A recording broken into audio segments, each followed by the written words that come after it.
गुलाबी पान जिनमें होता है वो गीली नलियाँ होती हैं, उनके अंदर रेशा पड़ने का, पीप पड़ने का ज़्यादा खतरा होता है। ज़रबात का भी ज़्यादा खतरा गीली नलियों में होता है। तो गीली नली कोशिश करें आप परिंदा मत रखें और मत ख़रीदें। दूसरी चीज़ आ जाती है खुश्क नली। खुश्क नली की तस्वीरें आपके सामने आ रही हैं। इनके अंदर गुलाबी पान नहीं होता। इन नलियों के अंदर आपको बिल्कुल नलियाँ खुश्क नज़र आएंगी। कहीं पे भी आपको पानी या गुलाबी पान नज़र नहीं आएगा। नली पीली भी हो सकती है, चिट्टी भी हो सकती है, बादामी भी हो सकती है, काले रंग की भी होती है। मकोए मुर्गों की मादियों की नलियाँ काली और सब्ज़ तरह की होती हैं और बीच में नीला शेड भी आ जाता है। वो भी तस्वीरें लगा देता हूँ, आप देख लें। 7 आँखों की भी लगा रहा हूँ, आपको नज़र आ जाएगी कि मकोओं की आँखें और नलियाँ जो हैं वो इस रंगों की होती हैं, सब्ज़ या नीली बिल्कुल पूरी। अच्छा, आगे इसमें आ जाते हैं कि तीसरी किस्म की जो नली है वो कौन सी है, वो खपरैल नली। ये खपरैल नली जो होती है ये बिल्कुल रैंडम होती है। इसके ऊपर खुरदरे और खुश्क तरह का मवाद जमा होता है और ढेर सारा नलियों के ऊपर, ये आपके सामने तस्वीरें आ रही हैं, आप देखें कि इतना मवाद जमा होता है कि अगर आप इसको उतारेंगे नीचे से खून निकल आएगा। ठीक है, तो ये एक तरह से मर्ज भी समझ लें या एक तरह से कुछ मसला भी समझ लें। ये साफ़ हो जाती हैं, ग्रीस लगा कर कपड़ा बांध दें, 7 दिन बाद साफ़ हो जाती हैं। लेकिन इस तरह के परिंदे ज़्यादातर नहीं निकलते और ज़्यादातर पसंद भी नहीं किए जाते। नॉर्मल ही परिंदे अच्छे हों इस क्वालिटी में या इस लात में, बहुत कम अच्छे निकलते हैं, ज़्यादा अच्छे नहीं निकलते। अब आ जाते हैं कि नली की शेप क्या क्या होती है। देखें जी, नली की शेप पहली है गोल, दूसरी है चौरस, तीसरी है मिक्स। गोल नली किस तरह की होती है, ये मैंने कुछ पिक्चर सेव करके रखी हुई हैं, तो मैं देखकर आपको साथ साथ बताता रहता हूँ आपको, ताकि आइडिया हो जाए। ये सफ़ेद नलियाँ आपके सामने आ रही हैं मादी की, ये बिल्कुल गोल नली है। ठीक है, पतली और गोल नली है, इसके अंदर किसी किस्म की लाइन नहीं है, ये गोल नलियों में शामिल होती है। दूसरी आपके सामने काले कांटों वाली नलियाँ आ रही हैं, ये भी गोल नली है, आप देख रहे हैं बिल्कुल लात का डिज़ाइन ऐसे गोल है ऊपर से, इसमें कोई लाइन नहीं है। तो ये आम नॉर्मल गोल नली है और खुश्क नली है, इसके अंदर कोई गुलाबी पान नहीं है, तो ये इसको कहा जाएगा कि ये गोल और खुश्क नली है। ये समझाने के लिए आपको 2 मिसालें काफ़ी हैं। आगे आ जाते हैं चौरस नली के ऊपर कि आया चौरस नली कैसी होती है। अच्छा जी, ये आपके सामने जो नली आ रही है स्क्रीन पर, ये चौरस नली है। और जो आपको मुर्गे जो लोग सेल करते हैं और उन्होंने बास टाइम फेसबुक पे और यूट्यूब पे या दूसरी किसी जगह पे लिखा होता है जी फुल चौरस नली, तो आप ये देख लिया करें कि फुल चौरस नली कौन सी होती है। वो ये फुल चौरस नली है कि जिस लात के दोनों कोनों के ऊपर ऐसे लकीर खींची हुई हो, बिल्कुल सीधी। ठीक है, सूतर भी इधर उधर ना हो, दोनों कोनों से बिल्कुल बारीक सीधी लकीर खींची हुई हो, उसको कहते हैं फुल चौरस नली। उसके नली के दरमियान में कोई लाइन ना हो। एक तस्वीर आप ये देख लें, दूसरी चौरस नली की तस्वीर आपके सामने ये आ गई है। ठीक है, ये भी फुल चौरस नली है जो कि आपको दोनों तरफ से नज़र आ रही है। लाते ऐसे, यानी जो नली होती है उसके ये जो दोनों कोने होते हैं ये बिल्कुल बारीक सांचे की तरह ढले हुए होते हैं। ऐसे लगता है कि किसी ने शीशे में या किसी सांचे में डाल कर को मटीरियल उसको डाल दिया हो। ये फुल चौरस नली कहलाती है। ठीक है, गोल नली में आपको दिखा चुका हूँ, चौरस नली में आपको दिखा चुका हूँ। अब आ जाते हैं मिक्स नली के ऊपर। मिक्स नली हमेशा तब बनती है, तब वजूद में आती है जब आप चौरस और गोल नलियों के परिंदे आपस में क्रॉस करवाते हैं। तो कुछ परिंदों की नलियाँ चौरस निकल आती हैं, कुछ की गोल निकल आती हैं और कुछ की मिक्स निकल आती हैं। मिक्स इस तरह निकलती हैं कि कुछ परिंदों के अंदर गोलपन ज़्यादा आ जाता है और चौरस की एक लकीर आ जाती है, और कुछ के अंदर चौरस की 2 लकीरें दरमियान में आ जाती हैं और साइड से वो गोल हो जाती हैं। उसकी मिसालें मैं आपको ऐसे समझाता हूँ कि ये जो नली आपके सामने आ रही है ये मिक्स नली है, ये चौरस नली फुल चौरस नली नहीं है। चौरस है लेकिन ये फुल चौरस नहीं है। अब इसके कोने आप देख लें तो इसके कोने गोल हैं और दरमियान में आपको एक लाइन नज़र आ रही है, तो ये चौरस और गोल के क्रॉस से बनती है, बीच में लाइन आ जाती है, लेकिन ये पूरी चौरस नहीं होती। तो समझाने के लिए यही तस्वीर दिखा सकता हूँ। और आप देखें गुलाबीपन भी आपको नज़र आ रहा है, तो ये गीली नली है। ये मादी की नलियों की तस्वीर है, सेम उसी डिज़ाइन की तस्वीर है। इसके कोने गोल हैं, कोनों के ऊपर लाइन नहीं है, तो ये फुल चौरस नली नहीं होगी। ये आया क्या होगी, ये मिक्स नली होगी। बीच में लकीरें हैं, इसके नली के दरमियान में लकीरें आपको लाइनें नज़र आ रही हैं, तो ये मिक्स नली या फुल चौरस नली नहीं है। एक नली इनमें वो होती है जनाब कि जिस नली के अंदर 3 लाइनें पाई जाती हैं, नली के अंदर 3 लाइनें होती हैं, वो ज़्यादातर थाई मुर्गों के अंदर पाई जाती हैं। तो पाकिस्तानी मुर्गों के अंदर भी आप क्रॉस करवा कर वो नलियाँ आना शुरू हो गई हैं। तो उस तरह की भी को मेरे पास खातर खा तस्वीर मौजूद नहीं है, मैं आपको दिखाता।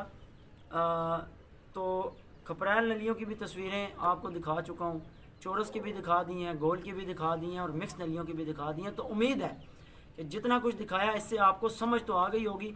बाकी आप क्योंकि अभी इतना टाइम नहीं है कि मैं अलग-अलग तस्वीरें इकट्ठी करूँ, डाटा ढूंढूं और फिर आपके सामने ज़्यादा तस्वीरें लगाऊं। जो मेरे मोबाइल में पड़ी हैं या अवेलेबल हैं, जो मेरी नज़र के सामने से गुजरी हैं, मोबाइल में भी हज़ारों तस्वीरें पड़ी हैं, जो चंद एक सामने आई हैं मैंने सिंपल मिसाल देने के लिए आपको दिखा दी हैं। तो आपको ये भी बता दिया कि नलियाँ किस तरह की होती हैं। अब आ जाते हैं पंजे के ऊपर कि अच्छे सीलों के पंजे का क्या सीन होता है। देखें जी, पंजे बड़े भी होते हैं, छोटे भी होते हैं। जो पुराने और पक्के ब्रीड्स के मुर्गे हैं उनके पंजे छोटे होते हैं, ये बात आप पक्की नोट कर लें। ये आपके सामने जो स्क्रीन पे मुर्गा आ रहा है, ये दीवान साहब वाले मुर्गों में से है, नवाब साहब वाले मुर्गों में से है। इसका पंजा देख लें, मुर्ग खुद कितना बड़ा है, नली इसकी कितनी चौड़ी और चौरस नली है और खुश्क नली है, ठीक है। और पंजा देख लें आप इसका कितना सा है। ये मुर्ग कम से कम भी 3700-3800 ग्राम मोरे का मुर्ग है, बड़ा मुर्गा है। क्योंकि नवाब और दीवान वाले मुर्गे जो थे ये अभी भी हैं, कम है लेकिन बड़े मुर्गों में। तो पुराने मुर्गों के नली पंजे जो हैं वो छोटे होते हैं। जो अभी नए मुर्गे, जदीद मुर्गे हैं, इन मुर्गों के पंजे ज़्यादातर लड़ाइयाँ तेज़ करने के लिए या सट्टे तेज़ मारने के लिए क्रॉसिंग जो कराई गई है उसमें कुछ पंजे बड़े हुए हैं, ठीक है। तो ये आप ज़हन नशीन रख लें कि जो पुरानी ब्रीड्स के मुर्गे हैं उनकी नलियाँ चौरस, उनके पंजे छोटे और नली का जो पैटर्न होता है वो चलता हुआ पंजे में दाखिल होता है।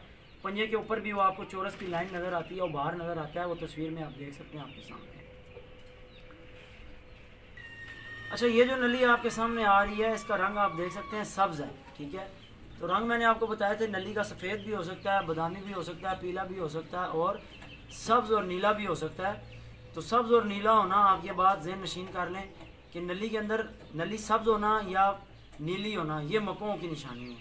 अगर धब्बे भी हों तो वो मकुओं में से होते हैं। तो ये नली आपके सामने आ रही है, ये इस मादी का चेहरा है, आँख पूरी काली है, मकुआ उसको कहते हैं जिसकी पूरी आँख काली हो या आँख में काले धब्बे हों, उसको मकुआ कहा जाता है। तो ये इसकी नली आपके सामने, इनमें इसी तरह की नलियाँ पाई जाती हैं। आ जाते हैं कि असील मुर्गे की लातें और पट यानी लेग पीस, पट या लात मुर्गे का किस तरह का होना चाहिए।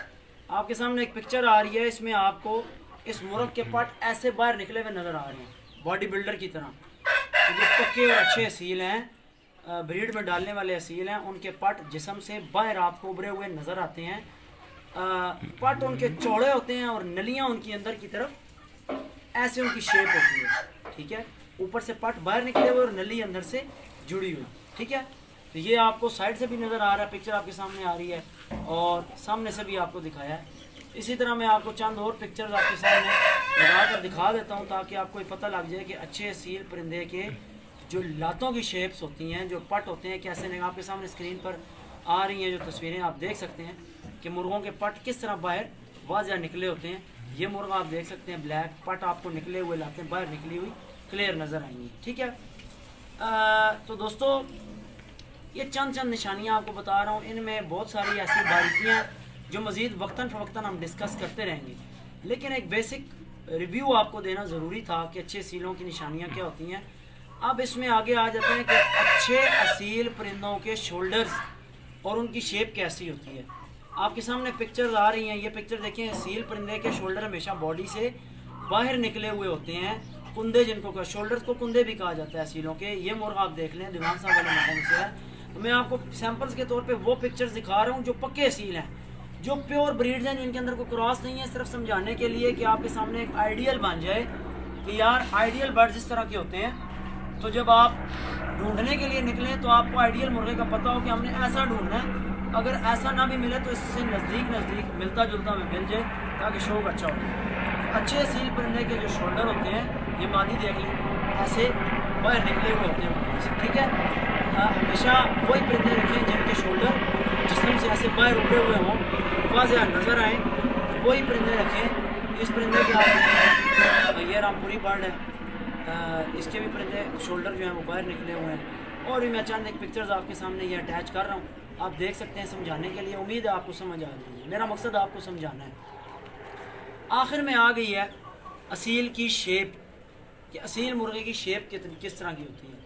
असीलों के अंदर दो तरह की शेप्स पाई जाती हैं। एक होते हैं बिल्कुल खड़ी तख्ती के, जो बिल्कुल सीधे खड़े होते हैं, बिल्कुल ऐसे सीधे खड़े होते हैं, वो खड़ी तख्ती के मुर्गे होते हैं, ठीक है। और एक वो मुर्गे होते हैं जो बैठे होते हैं, जो ऐसे होते हैं, जो यूं नहीं खड़े होते, यूं खड़े होते हैं, ठीक है। तो दोनों तरह की शेप्स पाई जाती हैं, दोनों में अच्छी क्वालिटी के बर्ड्स पाए जाते हैं। बैठने मुर्गे भी बहुत बहुत अच्छे और असील हैं, खड़ी तख्ती के मुर्गे भी। लेकिन ज़्यादातर अब लसानी देख रहे हैं, ये मेरा जो बड़ा मुर्गा लसानी आपके सामने आ रहा है, ये भी खड़ी तख्ती का है। ये कमरोए की पिक्चर आपके सामने आ रही है, ये भी खड़ी तख्ती का मुर्गा है। तो जो पुरानी भी ये दीवान साहब वाला मुर्गा आ रहा है, ये भी खड़ी तख्ती का मुर्गा है, ठीक है। जो पुराने ब्रीड्स हैं ना पक्की, वो ज़्यादातर सीधे खड़े होने वाले मुर्गे हैं। आगे से चौड़े होते हैं, सीने उनके चौड़े होते हैं, और पीछे से वो वी शेप में होते हैं, पीछे से सोड़े और तंग होते हैं। तो एक असील मुर्गे की शेप की निशानी ये भी याद रखें। पंजाबी में वो हमारे गुजरात वाले तारिक भाई कहते होते थे, अहमद साहब कुकड़ अगू चौड़ा तो पिछू सोड़ा होना चाहिए, ठीक है। अगर वो वीडियो देख रहे थे तारिक भाई बड़े से बाद किसी कुकड़ अगू चौड़ा तो पिछू सोड़ा होना चाहिए। तो ये बात जहन में रखें कि जब भी मुर्गा लें, वी शेप का मुर्गा लें, पान पत्ता शेप का मुर्गा लें। पान का पत्ता आप देखते हैं ऐसे होता है, ठीक है, आगे से चौड़ा और पीछे से तंग होता है। चंद तस्वीरें लगा देता हूँ आपको समझाने के लिए, ताकि आपको शेप समझ आ जाए। अब बात यह है मेरे प्यारे भाइयों कि जितना मैं आपको समझा सकता हूँ वो मैंने आपको समझाया, कोशिश की है कि आपके साथ अपना नॉलेज शेयर करूँ। उम्मीद करता हूँ कि आपको कुछ समझ आई होगी। अगर पूरी ना भी समझ आई हो, चंद बातें समझ आ गई हों, तो आप दुआ तो ज़रूर देंगे, ठीक है। और जिनको नहीं समझ आई, जिनको वीडियो अच्छी नहीं लगी, वो फ़ौरन डिसलाइक करें और अपने कोई और वीडियो देखें उसको डिसलाइक करने के लिए। तो जो लोग प्यार देते हैं और जो लोग मोहब्बत भरे कमेंट्स करते हैं, सारे कमेंट्स मैं पढ़ता हूँ, सबको लाइक्स देता हूँ। बड़ा मज़ा आता है आपके कमेंट्स पढ़ के, और आपकी दुआएं सुनकर इतनी आप दुआएं देते हैं तो बड़ी खुशी होती है दिल से। अगली वीडियो बनाने का दिल भी करता है। मेरे प्यारे भाइयों, आज के लिए तो हम इस टॉपिक को क्लोज़ करते हैं। अच्छे सीलों की निशानियाँ आपको बता दी हैं। अगली वीडियो में हम अपने ब्रीडिंग वाले टॉपिक पर वापस आएंगे कि हमने अच्छे असीलों की निशानियाँ सीख ली हैं। तो आया अब ब्रीड में डालने के लिए किस तरह के असील और किन निशानियों के साथ मैच करके जोड़े लगाए जाएं, किन रंगों के साथ मैच करके जोड़े लगाए जाएं, किन नलियों के साथ मैच करके जोड़े लगाए जाएं। हर एक चीज़ मैच करके जोड़ा लगाया जाता है। तो अगली वीडियो में हम डिस्कस करेंगे। मैंने आपको बताया था कि ब्रीडिंग के टॉपिक की वीडियोज़ जो होंगी वो 6 से 7 बनेंगी। तो पहले मैं ये रिव्यू दिया था कि शौकीन किस तरह शौक करता है, किस तरह ब्रीड बनाने की सोचता है, तो उसके लिए वो अच्छे सील सेलेक्ट कैसे करता है। अब अच्छे सीलों का भी पता लग गया। अब अगली हम आ जाएंगे कि ब्रीड कराने के लिए जोड़े कैसे लगाएंगे। तो दोस्तों, उम्मीद करता हूँ आपको ये वीडियो अच्छी लगी होगी। दुआ में याद रखिएगा।